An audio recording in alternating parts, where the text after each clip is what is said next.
৭২ পূজা, ৭২-এর সংবিধান এবং চুপ্পুকে ধরে রাখার ব্যাপারে ক্ষমতার যে ভরকেন্দ্রগুলো আছে, কোথাও না কোথাও সে ওয়াদা দিয়ে আসছে যে আই শ্যাল নট টাচ। সে বলে আসছে যে আমার ক্ষমতায় আসা, আমার দেশে ফিরে আসা, আমার ল্যান্ডস্লাইড ভিক্টরি পাওয়া, আমার সরকারে যাওয়ার শর্তসমূহের ভিতরে এটা থাকবে যে আমি চুপ্পুকে সরাবো না, আমি চুপ্পুকে হাসি মুখে রিসিভ করবো, গাড়ির সামনে দাঁড়ায় থাকবো, আমি ৭২-এর সংবিধানের পূজা করব, এটা বাতিল করব না। এই ওয়াদা সে কোথাও না কোথাও দিয়ে আসছে। এই জন্য সে despite understanding the necessary evil, সে এইটা থেকে উইথড্র করতে পারছে না। আর থার্ড হচ্ছে যে সে সিম্পলি নতুন করে নিজের দলকে আওয়ামীকরণ করছে, কারণ বিএনপি শহীদ জিয়া, বেগম জিয়ার রাজনীতিকে উন করে না। সে সেন্টার থেকে সেন্টার লেফটে যাবে এবং এবারের ভোটের যে মার্জিনে আমরা দেখেছি আওয়ামী লীগের ভোট এবং মাইনরিটিদের ভোট নিয়ে বিএনপিকে জিততে হয়েছে। বিএনপির যে হিস্টোরিক্যাল ভোট বেঞ্চ, শহীদ জিয়ার পলিটিক্সের যেই ক্যানভাস, এই ক্যানভাস থেকে বিএনপি সরে গেছে, কারণ বিএনপির রাজনীতি আর এক্সক্লুসিভ না।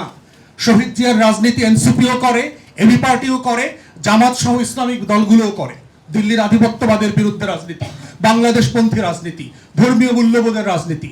অতএব বিএনপির রাজনীতি আর এক্সক্লুসিভ নাই। For the first time BNP সাংগঠনিকভাবে চ্যালেঞ্জের মধ্যে ছিল, কিন্তু বিএনপির রাজনীতি কখনো এই কমপ্লেক্স সিচুয়েশনের মধ্যে যায় নাই। অতএব সে বুঝতে পারছে আওয়ামী ভোটার ব্যাংকটাকে অ্যাবজর্ভ করা ছাড়া তার ফিউচার পলিটিক্স নাই। অতএব এই পলিটিক্সকে সে কিভাবে অ্যাবজর্ভ করবে? ৭২-এর সংবিধান রেখে, কাঠামো রেখে, চুপ্পুকে রেখে, এবং যেটা সে ভোটে সাকসেসফুলি করেছে। কিন্তু দিন শেষে হবে কি, এইটা তাকে রেজাল্ট দেবে না। শহীদ জিয়া এই খেলাটা খেলেছিলেন, শেখ হাসিনাকে ফিরায় নিয়ে আসছিলেন, আওয়ামী লীগের ৪ টুকরা আওয়ামী লীগকে ৭৯-তে নির্বাচন করতে দিছিলেন, সংসদে পুনর্বাসন করছিলেন।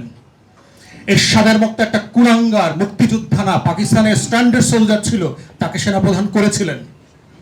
Despite all the request from different quarters, তাকে সেনাপ্রধান করা উচিত না, তারপর করেছিলেন। এবং এটার জন্য তাকে চরম জীবন দিয়ে মাসুল দিতে হয়েছে। বাংলাদেশের অনলি সাকসেসফুল স্টেটসম্যান, তাকে চরম মূল্য দিতে হয়েছে আওয়ামী লীগ প্রশ্ন ডিল করতে না পারার কারণে, ৭২-এর সংবিধান, শেখ হাসিনা এবং ভারতের আধিপত্যবাদের প্রশ্ন ডিল করতে না পারার কারণে। এবং আজকেও দেখতে পাচ্ছি এই একই বিএনপি এক্স্যাক্টলি সেম ভুলগুলা প্রিম্যাচিউরলি করছে প্রত্যেকটা ইস্যুতে। এবং এই যে প্রিম্যাচিউর বার্থ যেটা হবে, প্রিম্যাচিউর বিহেভিয়ারের কারণে, এইটা আপনার জন্য আপনি নিতে পারবেন না। It would be so much for you to take. অথবা আমরা বলছি যে এখনো সময় আছে, please come back to your senses, behave just simply with your common sense, যে আল্লাহর ওয়াস্তে দেশটাকে অস্থিতিশীল করিয়েন না। 111-এর মতো ডিফারেন্ট কোনো সেট আপের কথা বাংলাদেশটা বেঁচে দিয়েন না। আমরা এই জাতি ৫৫ বছর পরে আমরা একটা স্টেবল, সেফ অ্যান্ড সিকিউর দেশ দেখতে চাই, যেখানে এভরিবডি প্লেস দেয়ার ক্রিটিক্যাল রোল, এবং সেইটার সুযোগ এখনো আছে। তাই দয়া করে যেভাবে স্বাক্ষর করেছেন জুলাই জাতীয় সনদ, সেইটা বাস্তবায়ন করেন, সকল দলকে নিয়ে করেন।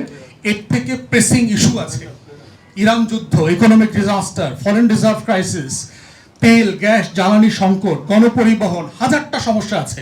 Let us work together for all those issues. যে বিষয়টাতে আমরা সবাই একমত হয়ে গেছি, এটার পিছনে আর সময় নষ্ট করিয়েন না আল্লাহর রাস্তায়। এটা বাস্তবায়ন করেন, আসেন অন্য বিষয়গুলো নিয়ে আমরা কাজ করি, এবং সেটাই হচ্ছে আগামী দিনের ওয়ে ফরওয়ার্ড। সবাইকে অসংখ্য ধন্যবাদ, সংগঠক আয়োজকদেরকে ধন্যবাদ জানাচ্ছি।